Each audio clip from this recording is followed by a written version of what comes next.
this car have film protection all over it. Around the hood, the fenders, the doors, the back hatch, the mirror, which really is a good idea. Only thing wrong with that is, say for instance, you got some scratches on your car and you don't get it, the film protection plastic over it. If you don't get those scratches out before you put the plastic on, you can't get those scratches out. Trying to take the scratches out is dangerous because if you're using a wool pad and you're using any kind of cutting cream, it's a possibility you're gonna get the plastic too hot. You might even melt it or burn through it. So all cars that's not brand new, from a loaner, a demo or whatever, anybody that's thinking about putting film protection, which is that plastic over the body of the car, I suggest that you make sure your car don't have no real notable scratches. Because once your car has notable scratches and you put that plastic film protection over it, it's going to protect the body of the car, but it's not going to remove the scratches. And trying to remove the scratches could be dangerous for whatever person decides to try to do it. If you do got some detail shops, you got some young people, maybe even some of the older detailers that don't know about film protection. I know about it because I've been in the game a long time and I've worked at a lot of dealerships and I've worked at salons that install the clear bra film protection. So I know what to look for, and every now and then I'm not sure.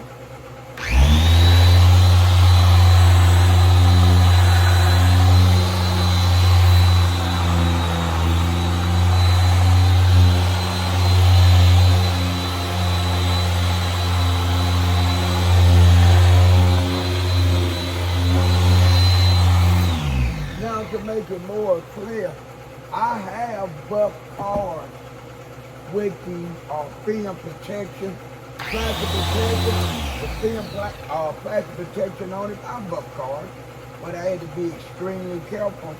And before I even tried that, I talked to my coworker because he's been here about 13 years. He know more about the BMW product than me. So I wanted to get a second opinion from him before I even did it or tried to do it. And he told me, yeah, you could do it, but it's not best to puff into it real hard. He said you can hit it with a DA cutting pad and some cutting cream, but you can't get down into it real heavy. If there's a little surface scratch on top of the film protection plastic, it might come off. But if it's underneath the film protection plastic, it's not coming out. So you just got to determine what you think is too deep for you to try to remove. And I've been doing that here since.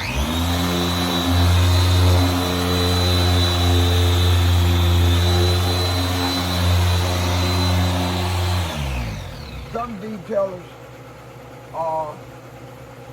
ego is so big, especially if they've been doing it for a long time.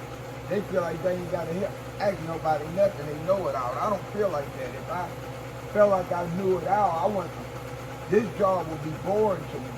It wouldn't be no more thrill for me to see if I knew everything. If I knew everything about automotive detailing. That's almost impossible. Well, to rephrase it, I would say that's impossible because detail is always changing. Because cars are changing, paint is changing, chemicals are changing.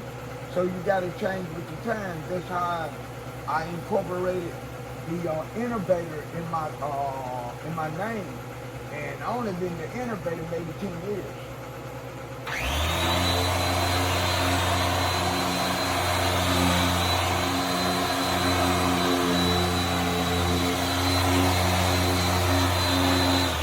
I was planning on being out of automotive detailing industry for as a full-time job.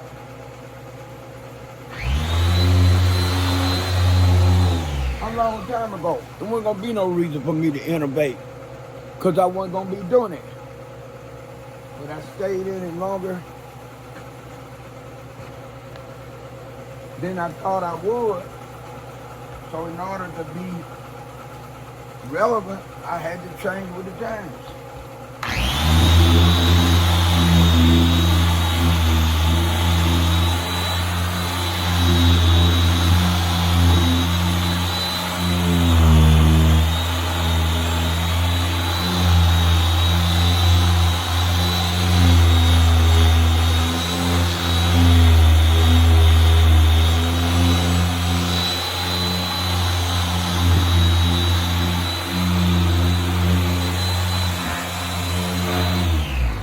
I've had younger detailers ask me, EJ, what you gonna do when automotive detailers start changing? Are you gonna change with the times? I told them I didn't worry. I never worry about that. And asked me why I didn't worry about it. I said, because I'm not gonna be in it. There's no need for me to change with the times if I'm not in it. I underestimated my love for the automotive detailing industry.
I noticed this pillar got some scratches, so I'm gonna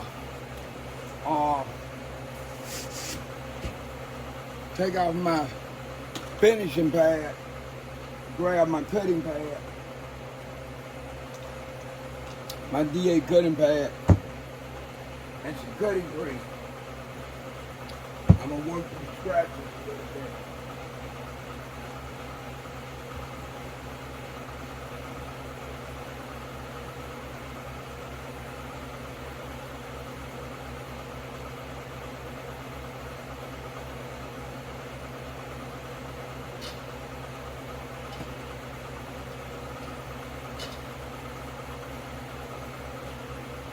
Now for the racket, this car don't have no, it's not a any pay involved in doing this car.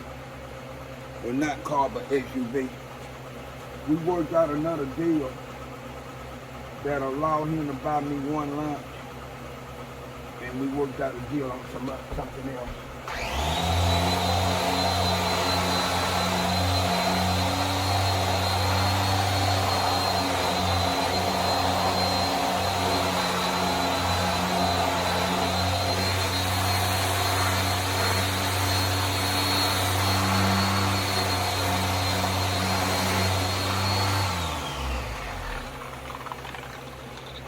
Tell you something else. Viewers, the guy that owned this vehicle, believe in me dearly. This guy sells more vehicles on a consistent basis than anybody at the dealership I work at in the last, I've been in 6 years, I would say the last 3 years. Right? And this guy believed in himself some EJ. He acknowledged that I could do all dark cars good, but he told me nobody, he haven't met nobody that do the dark cars, the black cars, like I do. And he told me, even though you could do all the dark cars well, something about the black cars that you do just seemed to stand out more. I think he might be a fan of just black cars, but I really appreciate the compliment. I've been in this game 45 years, and I still get flattered when someone gives me a compliment, because in my mind I'm going to get better. That what drives me to keep on.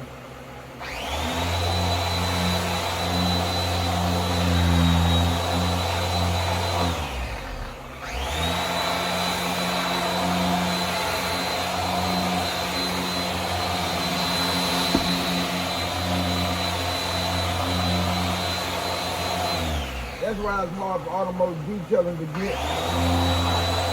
get old with me.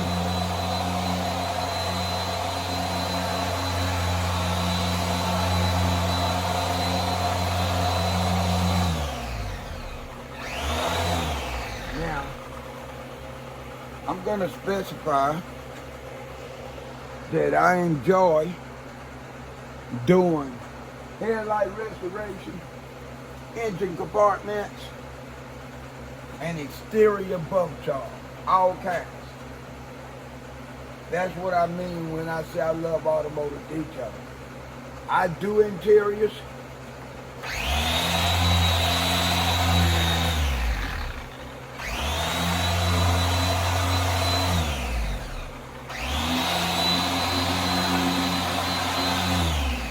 Like I was doing interiors before.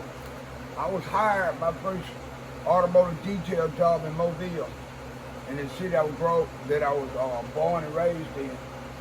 I was hired to be an exterior washer, which included prepping, and an interior detailer. And that's all I did at that place. The whole time I was at my first automotive detailing job, I never buffed a car. I was buffing cars on the side because I had a buffer. I was buffing my own cars and some friends' cars, but if no dealership wasn't paying me to be a full detailer.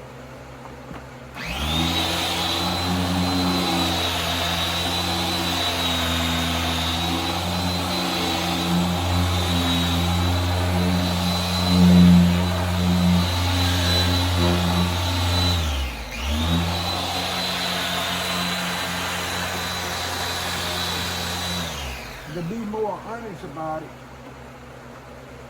Alabama was so racist back then, and the same thing happened in Georgia. It was just an era in times to where they saved all the automotive exterior bump job for the good old boys, and I wouldn't consider good old boys.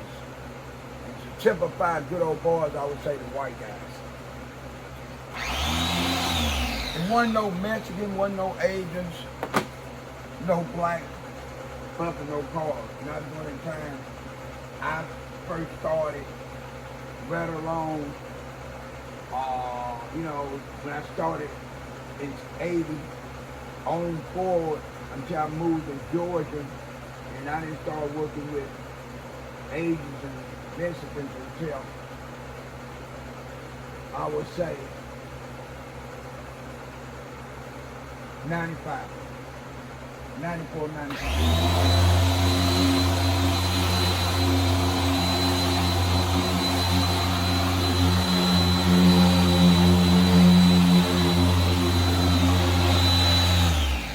Talking about automotive detailing too.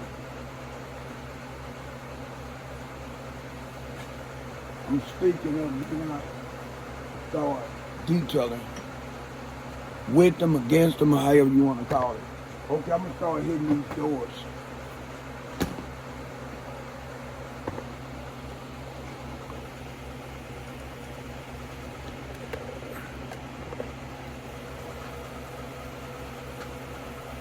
I never cared nothing about that, but it's obvious to me that the people I was working for cared about it.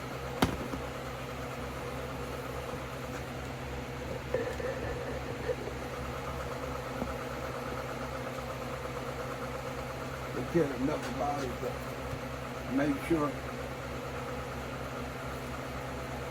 that we weren't busting no cars.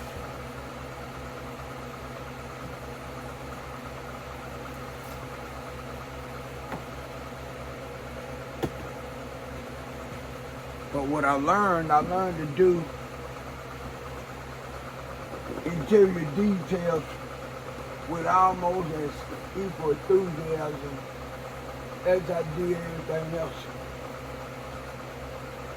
I didn't want how I felt about doing a job because I felt like I was being discriminated against and I would never make real money or a certain amount of money. Stop me from doing an excellent job or as good of a job as I possibly do.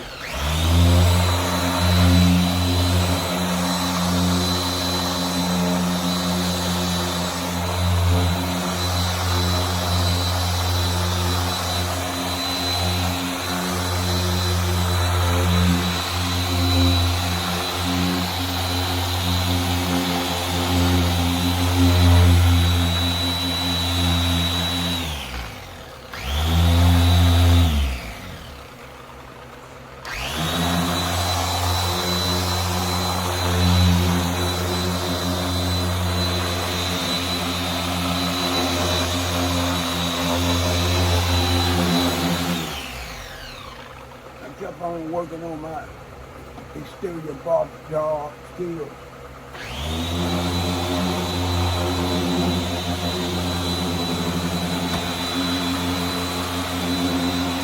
Because I wanted to be ready when my time comes, because I knew my time was coming.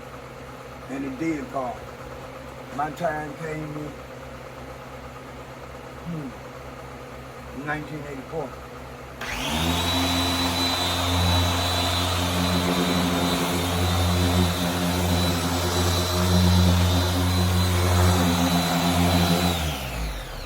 I was working at an auto salon called Z-Bart. Now, I had worked with Z-Bart a little bit when I in my hometown of Mobile, Alabama, a couple of months.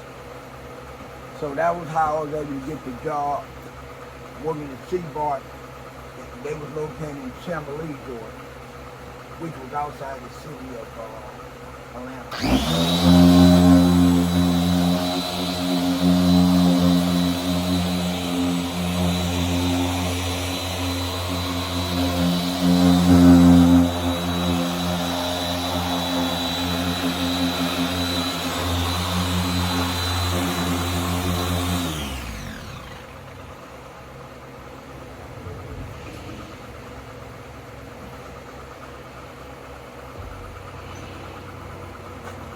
I remember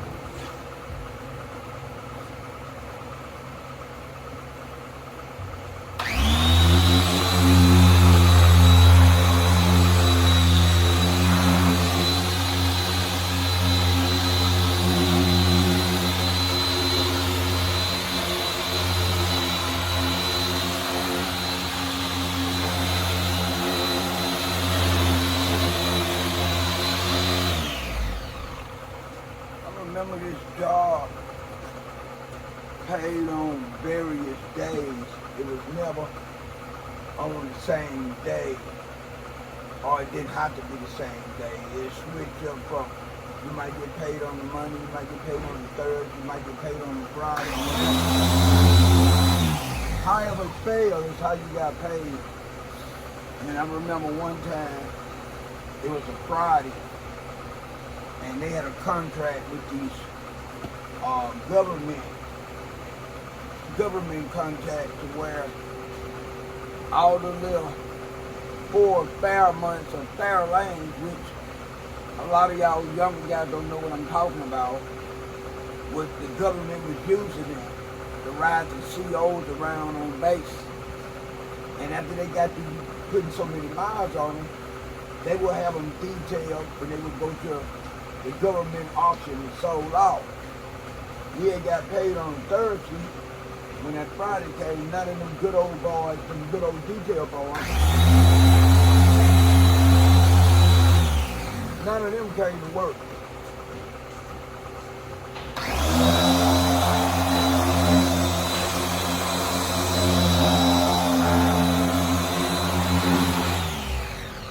They all called out sick.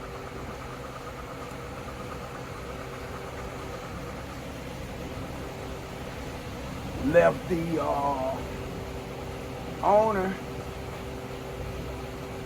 and the detail supervisor in the frenzy.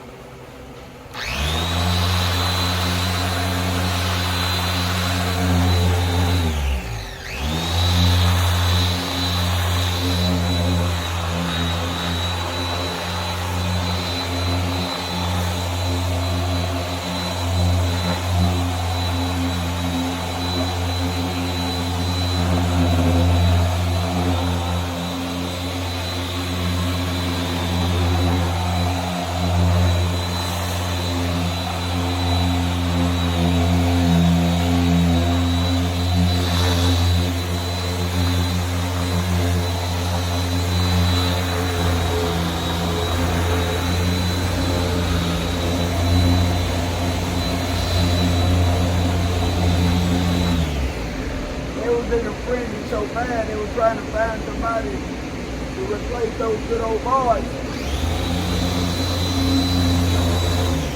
Just for that day.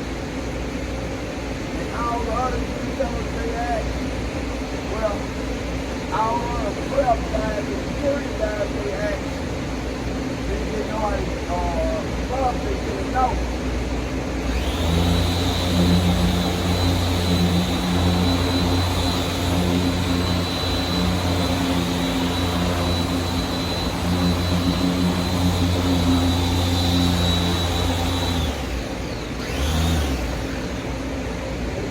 Around to me, and they asked me could I buck. I was gonna brag about my buffing skills, but I was afraid that if I bragged and if they used me, they might not want to use me again because they thought I was too cocky. So I told them I could buff a little bit.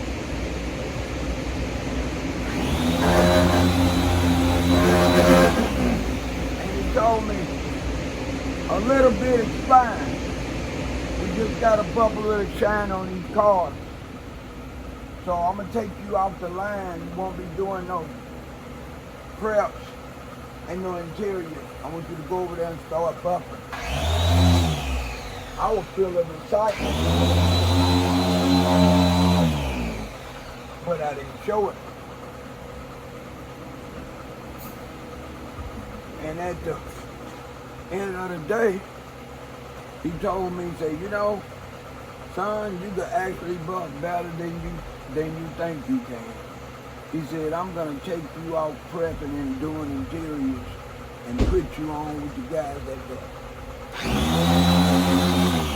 From that point on, I started getting buffed. Dogs that hire me to buff.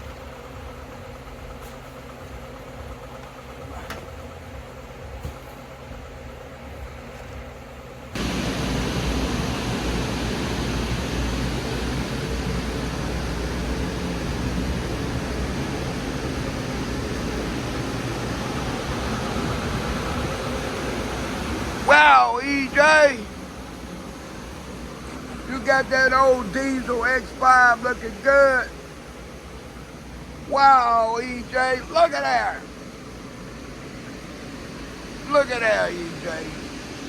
That's a good looking exterior buff job, considering he got protective film, plastic film all over the car. I couldn't have put a high speed.